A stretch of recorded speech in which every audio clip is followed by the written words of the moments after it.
My husband and I have been married 39 years. We started out young and head over heels in love with each other. But 39 years is a long time. Things change. Bodies change. Kent's 3 inches shorter than he used to be. His muscles shrunk and his skin's crinkly. He has none of his original teeth he had when I married him. But that's okay. He's still my man. I have had changes to my body parts as well. I weigh about the same as when I get married, but things have shifted majorly. What was once firm and high is now saggy and low. My gel well butt and breast are now watered down cottage cheese balls. Things shift. When I sit in a chair, my thighs flatten and hang over the sides. Heaven forbid I bend over, turn my head upside down. I look like an alien. Things in the relationship shift. When I married Kent, he said, "Let's have 3 or 4 kids and you can stay home and raise them and I'll work. You take care of me and I'll work." After I had our firstborn, Kent said, "So, when you going back to work?"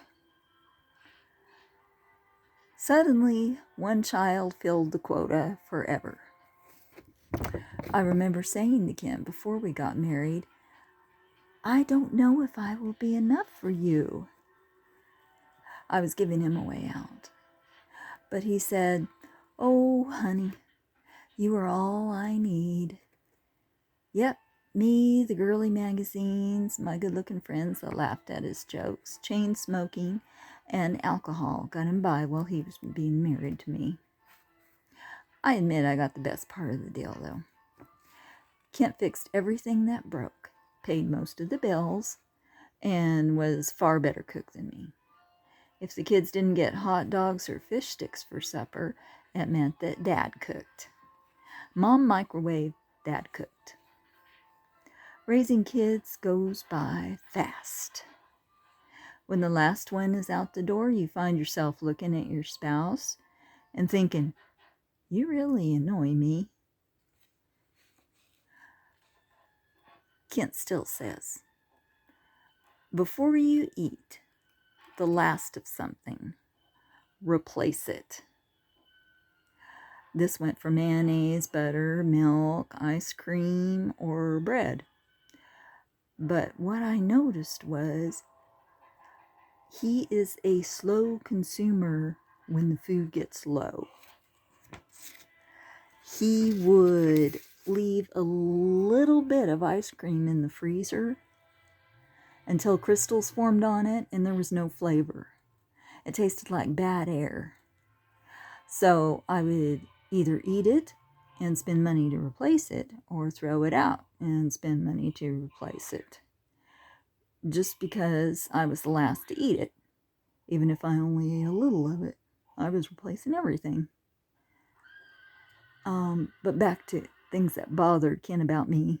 Another thing that bothered him about me was I am slow. I admit it. I move slow. I talk slow. I drive slow. I think slow. I'm a turtle. So, Kent would bar me from the kitchen when he was fixing supper so he wouldn't stomp on me.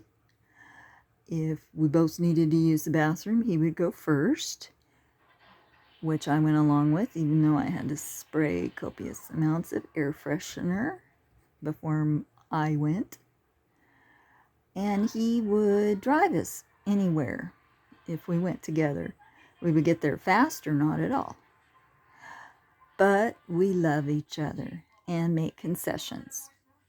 He keeps quiet, just rolls his eyes when I belch during one of his important shows, like the Spanish shows he doesn't understand but have the beautiful Latina women in them.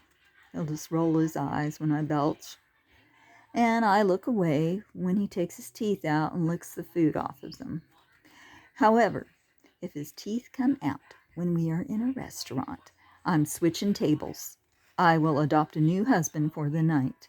I will walk up to a woman sitting with her husband and say, I'll take skeleton boy, you take gross man.